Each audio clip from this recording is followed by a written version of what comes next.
একটু জোর দিয়ে বলেন না, আল্লাহর কাছে সবচেয়ে দামি ব্যক্তি যে আল্লাহকে সবচেয়ে বেশি ভয় করে, কথাটা কার?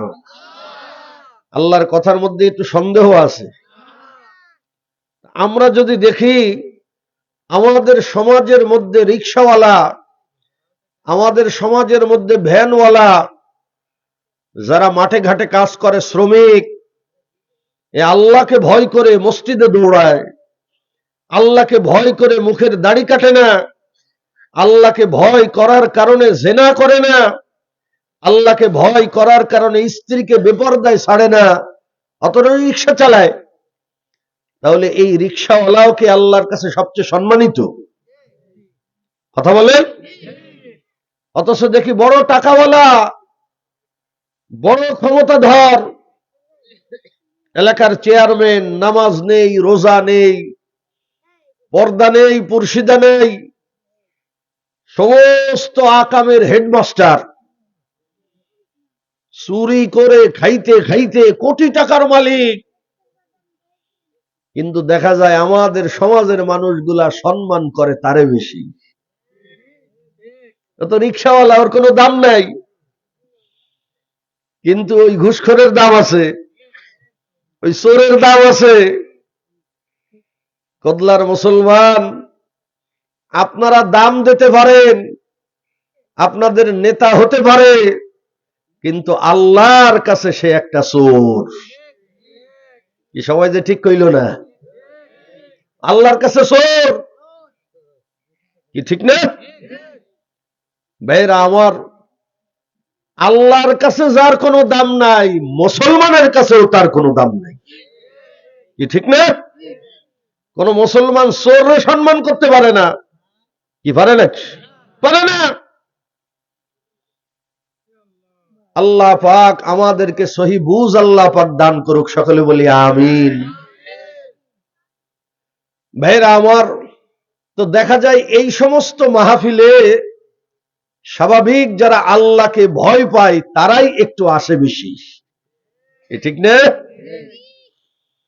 আল্লাহু আকবার। মমতাজ যদি এখানে আসতো, গানের আয়োজন যদি হইতো, লোক সময় দেওয়া যাইতো না, ঠিক না? ঠিক।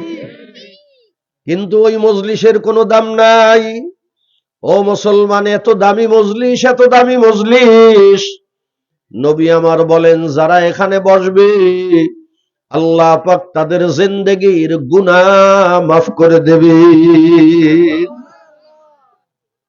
শুধু গুনাহ মাফ করবেই তাই না, আল্লাহর হাবিব বলেন এই মজলিসটার চতুর্দিক থেকে আল্লাহর রহমতের ফেরেশতারা ঘিরে আছে। আল্লাহর রহমতের ফেরেশতা চতুর্দিক থেকে বেষ্টনী করে আছে। আল্লাহর হাবিব বলেন গশিয়াত হুমুর রহমা, এদের মাথার উপরে সামিয়ানা দেখতে পাই। এই সামিয়ানা আসল না, এই মজলিসে যারা বসবে তাদের মাথার উপরে আল্লাহর রহমতের চাদর। আল্লাহর নবী বলেন ৩ নম্বরের ফজিলাত যারা এখানে বসবে, নবী আমার বলেন নাযালাত আলাইহিমুস সাকিনাহ, এই মজলিসে যারা বসবে তাদের দিলের মধ্যে আল্লাহ সকিনা নাজিল করে, দিলের মধ্যে একটা প্রশান্তি পাওয়া যায়, আলাদা একটা তৃপ্তি পাওয়া যায়। আহারে মাওলার জিকিরের মধ্যে যে কি মজা, জিকির না করলে বোঝা যাবে না, কি কোন ঠিক না বেঠি? অনেক যুবক সমাজের মধ্যে আছে, ভাইরা আমার, টাকা দিলেও দাড়ি রাখতে চায় না, আছে না নাই? টুপি মাথায় দিতে চায় না, লজ্জা লাগে। আবার এই সমাজে এমন যুবকও আছে সারা দুনিয়া দিলেও দাড়ি কাটে না, আছে না নাই? ও কি এক মজা পাইছে, কি মজা পাইছে যে দুনিয়া একদিকে, ওর দাড়ি টুপি আর একদিক, কথা কয় না? আল্লাহু আকবার, কি মজা পাইছে, এই মজা বয়ান করে বোঝানো যাবে না। আরে আসল মজা তো এটাই। আল্লাহু আকবার। ভাইরা আমার, সুলাইমান আলা নবিউন আলাইহিস সালাম একদিন তখ্তে সুলাইমানিতে করে উড়ে যাইতেছে হাজার হাজার মানব দানব নিয়ে। সকালে 1 মাসের পথ যাইতো, বিকালে 1 মাসের পথ। লোহার তখ্ত, বাতাস নিয়ে যাইতো, বাতাস ছিল তার তাবে, যা বলতো তাই শুনত। আল্লাহর নবীর এই শান শওকত দেখে জমিনের থেকে এক বান্দা বলল সুবহানাল্লাহ। আল্লাহর নবীর কানে আল্লাহর এই জিকিরের আওয়াজ গেল। সঙ্গে সঙ্গে বাতাসে বলল, বাতাস দাঁড়াও দাঁড়াও দাঁড়াও। তখ্ত নিচে নামলো, ডাক দিয়ে বলো, আল্লাহর বান্দা তুমি সুবহানাল্লাহ বললা কেন? বলে, হুজুর আল্লাহ পাক কি শান শওকত আপনারে দান করছে, এটা দেখে আমি আশ্চর্য হয়ে বললাম সুবহানাল্লাহ।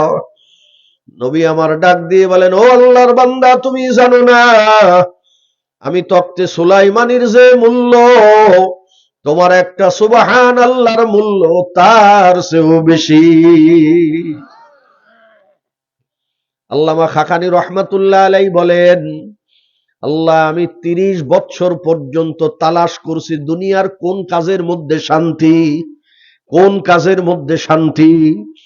সব কাজ তালাশ করিয়া দেখলাম, আমি একবার আমার মাওলারে আল্লাহ বলিয়া ডাক দিলে যে মজা পাই। সুলাইমান আলাইহিস সালাম তখ্তে সুলাইমানিতেও ওই মজা পায় না। আল্লাহর নামের মধ্যে কি মজা, আল্লাহর জিকিরের মধ্যে কি মজা, নামাজের মধ্যে কি মজা, দাড়ির মধ্যে কি মজা, টুপির মধ্যে কি মজা। ভাইরা আমার, এই মজা দান করেন আল্লাহ। নবী আমার বলেন, নাযালাত আলাইহিমুস সাকিনাহ, এই মজলিসে যারা বসবে আল্লাহ পাক তাদের এক ধরনের শান্তি আল্লাহ নাজিল করবে। ওয়া যাকারাহুমুল্লাহু ফী মান ইনদা, যারা এখানে বসবে আল্লাহ তার নিকটবর্তী ফেরেশতাদের সঙ্গে তাদের আলোচনা করবেন। আল্লাহ পাক বলবেন, দেখছিস কি ঠান্ডা, এই ঠান্ডার মধ্যে বান্দা লেফের তলে না গিয়ে আমি আল্লাহর মহব্বতে আমার কথাগুলো শুনতেছে বসে বসে। বেরা আমার, প্রেমিক যখন প্রেমিকার কথা আরেকজনের মুখে শোনে বড় মজা লাগে। কি লাগে না লাগে না? বড় মজা লাগে। বলে, আর কি হয়েছে, আর কি হয়েছে বল। মানে খালি শুনতে চাই, শুনতে মজা লাগে। ঠিক না ভাই? ঠিক।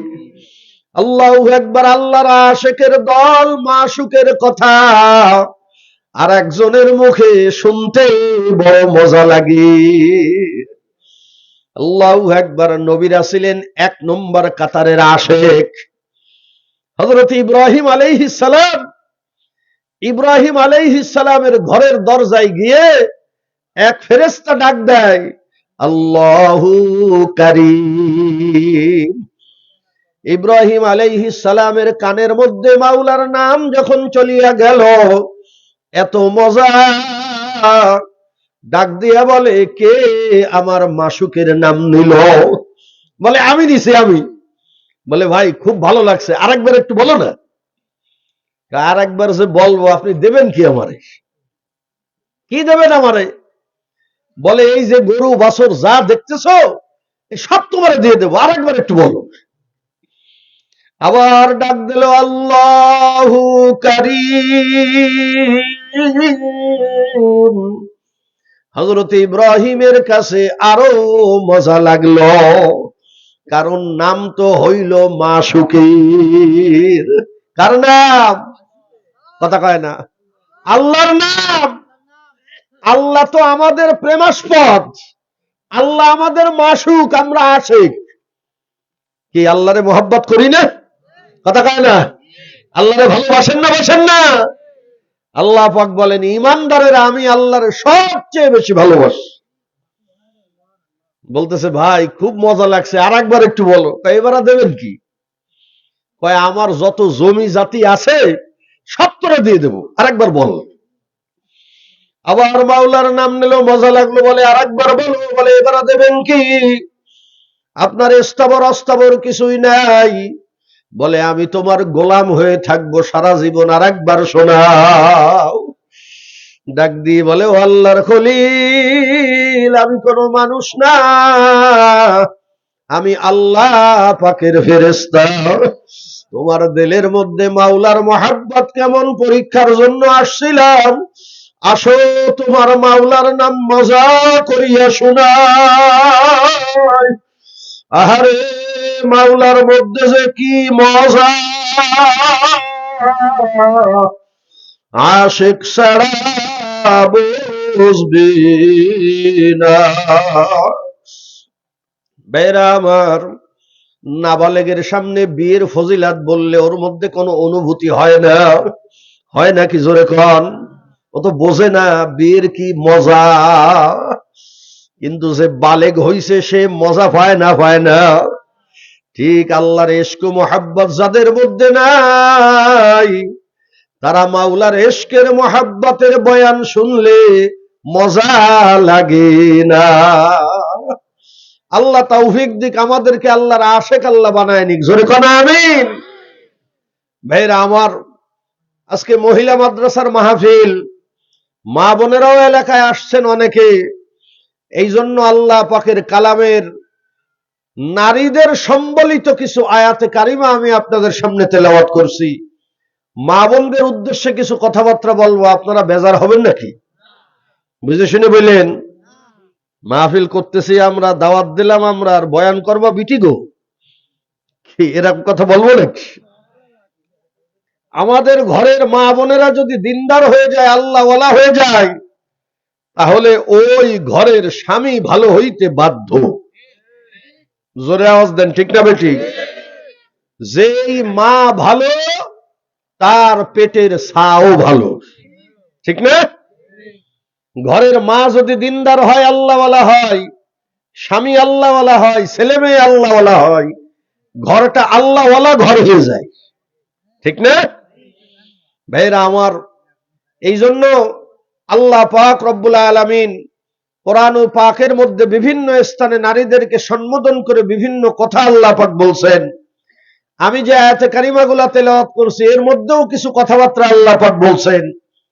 আমার মা বোনেরা যারা আছেন পর্দার মধ্যে, আপনারা মেহেরবানি করে কথা বলবেন না, একটু দিলের কান লাগায় এদিকে খেয়াল করে আপনারা একটু শোনেন।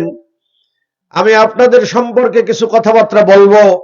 আল্লাহ পাক আপনাদেরকে এবং আমাদেরকে সকলকে জানি আল্লাহ আমল করার তৌফিক দান করেন। ভাইরা আমার, দুনিয়াতে যত শ্রেণীর মহিলারা আছে, এই মহিলাদের মধ্যে আল্লাহ পাকের নিকট মুমিন মহিলা, মুসলিম মহিলারা আল্লাহ পাকের কাছে অনেক দামি। আল্লাহর পাকের কাছে দামি কারা? মুমিনরা। কারা? কথা বুঝবেন, তাহলে আপনারা যদি জবাব দেন বুঝবো আপনারা বুঝতেছেন। যত মানুষ দুনিয়াতে আছে, হিন্দু, বৌদ্ধ, খ্রিস্টান, নাস্তিক, বিভিন্ন ধর্মের মানুষ দুনিয়াতে আছে, আছে না? এই সমস্ত মানুষদের ভিতরে আল্লাহর কাছে সবচেয়ে দামি হলো ইমানদারেরা। কারা? ইমানদারেরা। ইমানদারেরা দামি হওয়ার কারণে আল্লাহ পাকের জান্নাতে শুধুমাত্র ইমানদারেরাই যাবে। কোন হিন্দু জান্নাতে যাবে নাকি? বোঝেন আপনারা? কোন খ্রিস্টান জান্নাতে যাবে? কোন বৌদ্ধ জান্নাতে যাবে? কোন ইহুদি জান্নাতে যাবে? কেউ জান্নাতে যেতে পারবে না। জান্নাতে যাওয়ার জন্য 1 নম্বরের শর্ত হলো ঈমান। আল্লাহ পাক আমাদেরকে ঈমান দান করেছে, আলহামদুলিল্লাহ। একটু জোরে কোন আলহামদুলিল্লাহ। ঈমানদারেরা আল্লাহর কাছে দামি কেন এটা জানেন আপনারা? কেন আল্লাহর কাছে ঈমানদারেরা দামি? মা বোনেরা খুব ভালো করে শোনেন। ঈমানদারেরা আল্লাহ পাকের কাছে এই কারণে দামি, আল্লাহকে আমরাও দেখি না, হিন্দুরাও দেখে না। আল্লাহকে আমরাও দেখি না, খ্রিস্টানেরাও দেখে না। কি দেখে নাকি? কেউ দেখে না আল্লাহকে। আল্লাহকে দেখা যায় না।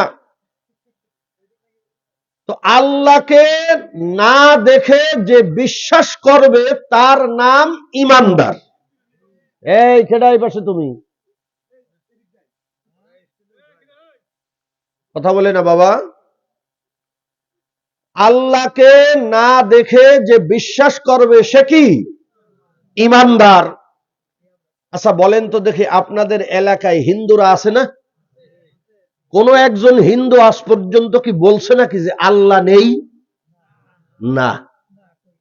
কোন হিন্দুরা বলে না আল্লাহ নাই? হিন্দুরাও বলে হ্যাঁ আল্লাহ একজন আছে। খ্রিস্টানেরাও আল্লাহরে স্বীকার করে, ইহুদিরাও আল্লাহরে স্বীকার করে, আমরা মুসলমানেরাও আল্লাহরে স্বীকার করি। তাহলে আমরা যদি আল্লাহরে স্বীকার করার কারণে ইমানদার হই, হিন্দুও তো স্বীকার করে, তাহলে হিন্দু কাফের কেন? একটা প্রশ্ন না? খ্রিস্টানেরাও স্বীকার করে, খ্রিস্টান কাফের কেন? শোনেন, এই প্রশ্নের উত্তর জেনে নেন। আল্লাহকে যেভাবে বিশ্বাস করা দরকার এইভাবে বিশ্বাস শুধুমাত্র মুসলমানেরা করে, কোন হিন্দু বৌদ্ধ খ্রিস্টান করে না। একটু উদাহরণ দিলে বুঝতে পারবেন। জগতের হিন্দুরা আল্লাহকে বিশ্বাস করে ঠিক, কিন্তু ওরা বলে সকল ক্ষমতার উৎস আল্লাহ না। যেমন বলে ধন দৌলত দেওয়ার ক্ষমতা এটা আল্লাহর হাতে নাই, এটা হইল লক্ষ্মী দেবীর হাতে। ওরা বলে বিদ্যা বুদ্ধি দেওয়ার ক্ষমতা আল্লাহর হাতে নাই, আল্লাহ আছে, কিন্তু এই ক্ষমতা সরস্বতী দেবীর হাতে। ওরা বলে আল্লাহ একজন আছে ঠিক, কিন্তু সাপে কাটলে এটা বাঁচবে না মরবে এই ফয়সালা আল্লাহ করতে পারে না, এটা করে মনসা দেবী। এইভাবে আল্লাহকে স্বীকার করে নিছে, পাশাপাশি আল্লাহর ক্ষমতা 36 কোটি দেবদেবীর মধ্যে ভাগ বাটোয়ারা করে দিছে। 36 কোটিরেও মানে, আল্লাহরেও মানে। আচ্ছা কোদলার কোন মুসলমান দুর্গাপুজো দিতে যায়? যান কেউ আপনারা? লক্ষ্মীর সেবা দিতে যান? সরস্বতীর পুজো করতে যান? মুসলমান আমরা নামাজ পড়ি আর না পড়ি, আমরা স্বীকার করি ধন দৌলত দেওয়ার মালিক আল্লাহ। কথা কয় না? বিদ্যা বুদ্ধি দেওয়ার মালিক কে? বাঁচানোর মালিক কে? মারার মালিক কে? খাওয়ার মালিক কে? মুসলমান আমরা এই বিশ্বাস করি, এই বিশ্বাস কিন্তু তারা করে না। এই জন্য তাদের চেয়ে আল্লাহর কাছে ইমানদারের দাম বেশি। জগতের মধ্যে যত খ্রিস্টানেরা আছে, এই খ্রিস্টানেরা আল্লাহকে অস্বীকার করে না, কিন্তু বলে আল্লাহ শুধু একাই না, আল্লাহর একটা স্ত্রীও আছে, একটা ছেলেও আছে। নাউজুবিল্লাহ বাড়ি যেয়ে বলেন আপনারা। বলে আল্লাহর একটা বউ আছে, আবার আল্লাহর একটা ছেলেও আছে। ভাইরা আমার, আমরা তো নাউজুবিল্লাহ বলে ছেড়ে দিলাম। ব্রিটিশ আমলে দিল্লির এক মসজিদের মধ্যে এক পাদ্রী এরকম মুসলমানদেরকে বসেই ওয়াজ করতেছে যে দুনিয়াতে যত মানুষ আমরা আছি বর্তমানে, সামনে যত আসবে, পিছনে যত গেছে, আমরা দুনিয়াতে আসছি, আমাদের আসার মাধ্যম হলো আমাদের বাপ। আমি আসছি আমার বাপের মাধ্যমে না? নাউজুবিল্লাহ কয়ে দিল আন্নাস। আমার জন্ম দেশে কে? আমার বাপ। তো বাপ না? বাপের মাধ্যমে আমি আসছি, আপনিও আসছেন আপনার বাপের মাধ্যমে। তো সব মানুষের দুনিয়াতে আসার মাধ্যম হলো তার বাপ। এই কথাটা তো ঠিক। তা বলতেছে সব মানুষের দুনিয়াতে আসার মাধ্যম যদি তার বাপ হয়, তো হযরতে ঈসা আলাইহিস সালাম তিনিও তো একজন মানুষ, মানুষ না? তো ঈসা যদি মানুষ হয়, ঈসার বাপের নাম কি বলো? মুসলমানের সামনে যদি এই প্রশ্ন করে, কোন মুসলমান জবাব দিতে পারবে? কারণ মুসলমান আমাদের আকীদা বিশ্বাস হলো আল্লাহ পাক হযরতে ঈসাকে বিনা বাপেই আল্লাহ বানাইছে, ঠিক না? দুনিয়াতে মানুষের আসার মাধ্যম হলো নারী এবং পুরুষ, এটা আল্লাহর নিয়ম। কিন্তু এই নিয়ম বহির্ভূত কাজ করার ক্ষমতা একমাত্র আল্লাহই রাখে। নারকেল গাছের মাধ্যমে নারকেল আল্লাহ দেয়, এটা আল্লাহর আদাত, আল্লাহর নিয়ম পদ্ধতি। কিন্তু নিয়ম পদ্ধতি ব্যতীত কাজ করার ক্ষমতা আল্লাহ রাখে, এটা আল্লাহর কুদরত। নারকেল গাছের মাধ্যমে নারকেল দেয়, এটা আল্লাহর আদত। নারকেল গাছ ব্যতীত নারকেল আমার আল্লাহ দিতে পারে, এটা আল্লাহর কুদরত। ঠিক না? কুদরত মানুষ পারে না, আল্লাহ পারে। আল্লাহ পারে, মানুষ পারে না। নারী পুরুষের মাধ্যমে দুনিয়াতে মানুষ আসে, এটা আল্লাহর নিয়ম। নারী পুরুষ ব্যতীত আল্লাহ মানুষ তৈরি করতে পারে, কি ঠিক না? হযরতে আদম আলাইহিস সালামকে আল্লাহ বানাইছেন, কোন নারী পুরুষ লাগিছে নাকি? লাগে নাই। হযরতে হাওয়াকে আল্লাহ বানাইছেন পুরুষের মাধ্যমে, নারী ব্যতীত। আর হযরতে ঈসাকে আল্লাহ বানাইছেন নারীর মাধ্যমে, পুরুষ ব্যতীত। মুসলমান এই আকীদা, হযরতে ঈসার কোনো বাপ নাই। এখন পাদ্রী বলতেছে, বলেন আপনারা ঈসার বাপের নাম কি? সমস্ত মজলিস লা জবাব। এক মুরব্বী দাঁড়ায় বলতেছে, পাদ্রী সাহেব, আমরা তো জানি ঈসার কোনো বাপ নাই, ঈসার বাপের নাম বলবো কিভাবে? আমরা তো জানি না, আপনি কি জানেন? বলে, হ্যাঁ আমি জানি। বলে, তাহলে নামটা বলেন, ঈসার বাপের নাম কি? এখন পাদ্রী বলতেছে, ঈসার বাপের নাম হইল আল্লাহ। জোরে কর নাউজুবিল্লাহ। এখন পাদ্রী বলতেছে, ঈসার বাপ যদি আল্লাহ হয়, তাহলে আল্লাহর বয়স কত? আল্লাহর বয়স কত? কিরম প্রশ্ন? মানে বলেন না আল্লাহর বয়স কত? বলে দিছে একটা, ধরেন 1,00,000 বছর কি 50,000 বছর। কত? 1,00,000 বছর যদি আল্লাহর বয়স হয়, আল্লাহর ছেলে মেয়ে কয়টা? ছেলে তো একটাই। 1,00,000 বছর ফেলায় ছেলে বানাইছে একটা। আর আমার বয়স হলো 67 বছর, ছেলে মেয়ে 17টা। কি পাওয়ার বেশি কার? পাওয়ার তো বেশি আমার। কি ধ্বজভাঙ্গা আল্লাহর কথা কইতেছেন, 1,00,000 বছর ফলে ছেলে বানাইছে একটা। এরম ধ্বজভাঙ্গা আল্লাহরে আমরা মানি না। তোরে কর নাউজুবিল্লাহ। জগতের খ্রিস্টানেরা বলে আল্লাহ একজন আছে, আল্লাহর বউ আছে, ছেলেও আছে। কিন্তু জগতের সমস্ত মুসলমান বলে কুল হু আল্লাহু আহাদ। জগতের মুসলমানদের আকীদা হইল আমার আল্লাহ একক ও অদ্বিতীয়। লাম ইয়ালিদ ওয়া লাম ইউলাদ। আমার আল্লাহকে কেউ জন্ম দেয় নাই, আমার আল্লাহ কাউকে জন্ম দেয় নাই। আমার আল্লাহর স্ত্রী নাই, আল্লাহর ছেলে নাই, আল্লাহর মেয়ে নাই, আল্লাহর বাপ নাই, আল্লাহর মা নাই, আল্লাহর ভাই নাই, আল্লাহর বোন নাই। আমার আল্লাহ কয়জন? জোরে কর, আরো জোরে বলো, কয়জন?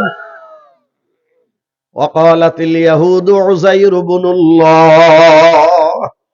ইহুদির বাচ্চারা বলে আল্লাহর একটা ছেলে আছে,